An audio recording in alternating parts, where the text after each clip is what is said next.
nesse turbilhão de coisas que aconteceram na minha vida, mulheres que me inspiraram. Bom, eu tenho a minha mãe como inspiração, como uma inspiração de tipo assim, dá pra ser mais, eu não preciso me limitar somente a ser dona de casa, sabe? Porque eu vi o tanto que minha mãe se esforçou pra ser uma ótima dona de casa, sendo que ela era muito inteligente e ela não estudou por falta de incentivo mesmo, porque antigamente as mulheres não eram incentivadas a estudar. E todas as oportunidades da minha vida que eu vi, que eu poderia estudar, que eu poderia buscar informação, que eu poderia ser diferente, e na minha mãe eu vi isso. Eu falei assim, eu não quero viver a mesma vida e a mesma trajetória que ela. Eu quero mostrar pra ela que, sabe, dá pra ser diferente. E eu decidi não seguir os mesmos caminhos e sim buscar na educação uma forma de romper, né? Só que eu vi na minha mãe, indiferente de ela não ter estudado por falta de apoio, por falta de incentivo e por ter focado a vida na família, eu vi na minha mãe uma dedicação. Então eu falei, eu tenho que trazer essa dedicação dela para onde eu quero levar. E então eu trouxe a dedicação da minha mãe, né, para os meus estudos, para poder estudar, me graduar, para poder ser uma mulher mesmo, referência para minha filha hoje. Hoje eu tenho uma filha, tenho um filho. E eles estão crescendo vendo uma mãe trabalhando em casa, vendo uma mãe estudando, vendo uma mãe dizendo que eu não posso falar nesse momento porque a mamãe tá realmente estudando, é 1 minuto, né? Mas eu não tô deixando por conta de eu estou indo curtir a vida, eu estou deixando por um milésimo de segundo só para me dedicar aqui para algo que é importante para a vida deles, né? Então eles vão crescer vendo que a educação ela é importante, né? Que estudar é importante, que estudar vai fazer com que eles cheguem em lugares extraordinários. Só que hoje, com a minha graduação, isso vai impactar muito a vida deles, né? Eu precisei romper. Quer dizer, na minha família é muito grande por parte de pai e por parte de mãe, tem muitos primos, muitas primas. E eu fui uma das exceções que consegui me graduar, né? E assim, por quê? Por conta do incentivo, né? O incentivo que eu não tive, assim, dentro de casa, porque assim, os exemplos para não estudar eu tive, né? Mas e assim, eu olhei para isso e decidi buscar então eu vou estudar, né? Que eu vou conseguir chegar onde eu quero e acredito que vou chegar onde quero, né? E todos os dias eu levanto cedo para poder deixar esse negócio acontecer. Vamos buscar onde você quer chegar, porque você já se graduou, você já aprendeu, agora você vai colocar em prática, de uma forma ou de outra vai. E eu vejo os meus primos, que são muitos, sem acesso à universidade, mas sem acesso também à informação. E aí quando eu sento, converso, comento como é que foi, como é que dá pra fazer, né? Eu percebo que nem informação pra poder entrar, acessar uma graduação, eles têm, né? E assim, não vejo isso como, nossa, uma honra. Não, eu vejo isso como um fato de que eles deveriam sim de estar inseridos em universidades, desde que, lógico, desde que quisessem, né? Desde que esse fosse o querer deles. Mas eu acredito que tinha que ser uma cultura de eu vou estudar, porque a gente vai para a escola para cumprir um currículo. Eu preciso ter um ensino médio, então vou fazer para ter o ensino médio, porque daí eu vou conseguir uma vaga numa firma, ou vou conseguir ser recepcionista, ou eu vou conseguir ao menos um trabalho para poder bancar as minhas necessidades básicas, né?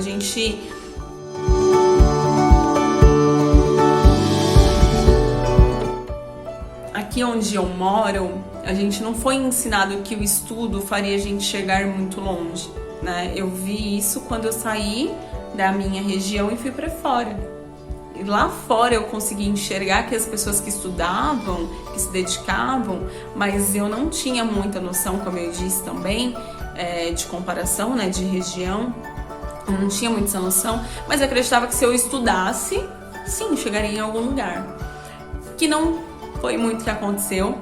E Na faculdade eu tive sim crises existenciais de o que é que eu tô fazendo aqui, como é que vai ser daqui pra frente, principalmente no ano de 2018, como eu disse pra vocês, e num dos momentos assim muito cruciais, muito difíceis pra mim, foi onde porque eu já sabia que não teria, né, o FIES pra poder fazer a faculdade, foi onde eu cheguei em casa e falei assim, bom, pera, será que existe ou existiu alguma mulher negra que se formou em arquitetura?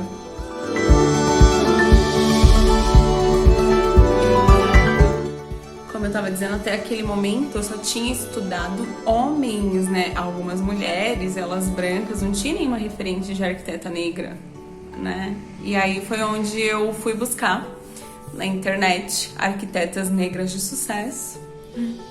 Elas existem, elas moram aqui nesse país, elas realmente fazem uma transformação, uma mudança, né? Fizeram e estão fazendo aí na sociedade.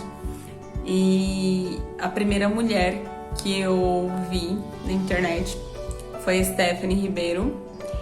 Ela é arquiteta, ela é negra, ela se formou numa universidade pública e ela conta bastante de como é que foi a trajetória dela. Ela, por ser, né, lógico, uma mulher negra e não era rica, então ela conta como é que passou por isso. Mas a que eu mais me identifiquei, dentre tantas que eu vi, foi a Joyce Bert. Ela é arquiteta negra, ela mora em São Paulo, ela é mãe e ela cursou a faculdade de arquitetura, mesmo trabalhando em 2 empregos. Ela, assim, ela faz uma revolução hoje, né? Principalmente, ela fala muito sobre o feminismo negro e é importante pra gente entender, né, como que ele movimenta a sociedade. E com a Joyce eu tive realmente uma identidade, primeiro por conta do nome, óbvio, e segundo por conta, né, dela ser uma mulher negra, cursou a faculdade de arquitetura e era mãe. Então, quando eu olhei pra Joyce, eu falei assim, bom, se a Joyce conseguiu, por que eu não vou conseguir, né? Então, eu falei assim, vou conseguir, lógico, mas eu tive toda a questão do FIES e tive a questão que eu precisava do ProUni para concluir a faculdade e o estágio, né, porque sem estágio eu não iria. Quando tudo isso aconteceu e eu só tinha a questão de tipo assim, falta só 1 ano, vai dar certo? E onde eu me peguei nisso e realmente, assim, fui na cara, na coragem, né, de que só faltava realmente esse período, iria dar certo. Quase não deu certo. Essa daí é uma história que, olha, vai, assim, horas falando.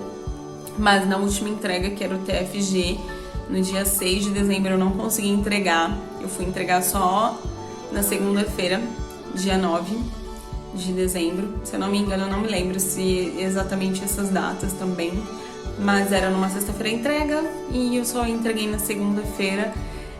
E só entreguei na segunda-feira, 7 horas da noite, porque eu passei o dia meio que implorando, né, para que recebessem o trabalho e deu certo. Consegui entregar, consegui ser avaliada, mesmo perdendo pontos. Bom, por quê, né? Porque a arquitetura, como eu disse, é um curso muito elitista e você precisa de materiais para trabalhar. E o meu computador não era um computador nota 1000, né? É um computador o mais comum possível dentro das minhas condições. E acabou que o computador deu uma falha, eu não consegui fechar a última prancha, que era a prancha de apresentação do trabalho. Era a prancha mais pesada, precisava de mais gráficos, enfim. Mas aí eu consegui fechar no final de semana. Passei o final de semana chorando, mas deu certo. Consegui entregar o trabalho. Consegui ser aprovada. Inclusive, a minha banca de avaliação foi no dia do aniversário da Rebeca, no dia 19 de dezembro de 2019. Olha que data. Falei, não, tem que acontecer.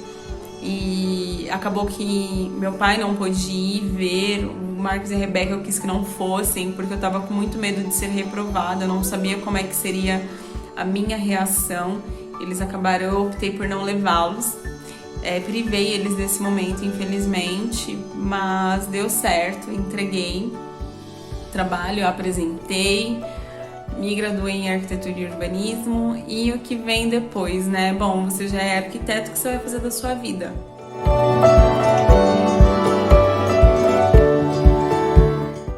Primeiro, respirar. Em 2020 veio a pandemia.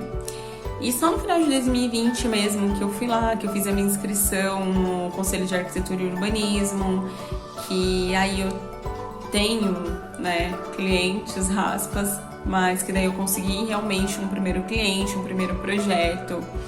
E fiz a inscrição municipal, porque aqui em Ferraz precisa da inscrição municipal para trabalhar. Então eu tô nesse projeto aí desde novembro, esses clientes. E assim, não é, né, nunca que passava pela minha cabeça que além de sair da faculdade eu não ia conseguir, né, um emprego, porque realmente não é uma coisa que você imagina que aconteceria numa graduação tão rica em conhecimento, mas é o que infelizmente acontece no nosso país. A gente tem esse pequeno probleminha de elitismo, né? Se você não tem o seu pai, se você não tem na sua família pessoas que mexem com isso, infelizmente você não tá servindo muito, né? E infelizmente funciona assim. Mas eu tenho lutado todos os dias como uma mulher negra, que assim sou, para poder conciliar tudo que eu tenho que fazer no meu dia, porque além de arquitetura que consome muito do tempo, eu sou mãe do Marcos e da Rebeca. Eu optei por não mandá-los para a escola por enquanto, por uma questão de segurança. A pandemia ainda não acabou. Nós ficamos isolados durante muito tempo em um isolamento muito restritivo, sem contato realmente nenhum com o mundo externo, por uma questão de segurança em relação à saúde da Rebeca. E graças a Deus não tivemos dentro da nossa casa ainda nenhum caso, nem eu, nem o Marcos, nem a Rebeca não tivemos contato com esse vírus, graças a Deus. E bom, é isso. Eu espero que eu tenha contribuído um pouquinho com a minha experiência na faculdade, na graduação. Dizer que sim, as coisas são difíceis, infelizmente, para nós que somos pretos, né? Somos o povo preto desse país. É um pouco mais difícil, é um pouco mais restrito. Hoje eu vim cuidar do seu coração. Meu girassol gira, menina, meu girassol vai girar tão linda.